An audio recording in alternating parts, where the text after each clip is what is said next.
This happened to me a few years back. I was a hitman. I did what I had to do to get by, even though I knew it was wrong. It was supposed to be a routine contract. The target was an ordinary guy living in a quiet, isolated suburban home.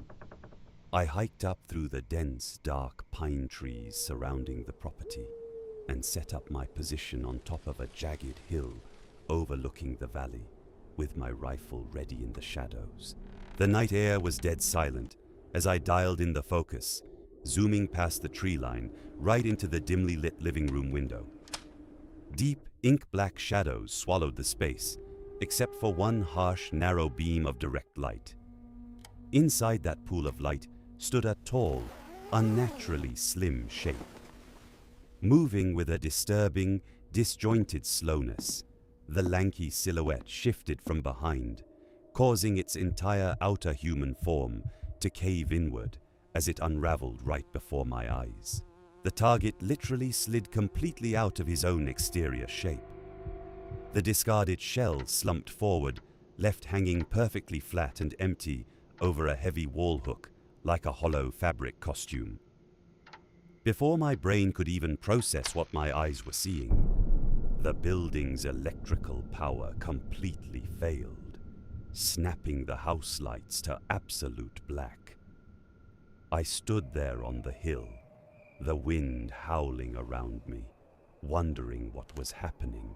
Curiosity, or maybe just sheer disbelief, overrode my instincts. I needed to take a closer look. I sneaked down the hill, cutting through the shadows of the backyard, and found a rusted latch leading into the cellar.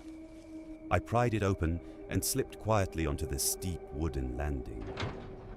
Clutching a small flashlight, I slowly descended the creaking steps alone, moving deeper into the suffocating, pitch-black void of the subterranean room.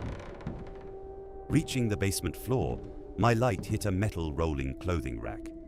Packed tightly across the rack were dozens of other flat, deflated human skin suits hanging neatly from wire hangers like winter coats. I froze in absolute shock. Suddenly, beneath the old wooden staircase, a tall, exceptionally thin, featureless creature slowly rose to its full, looming height.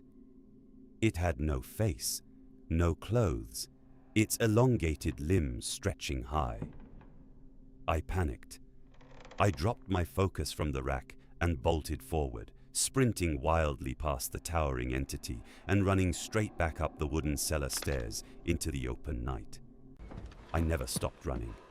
I never took another job as a hitman since that day.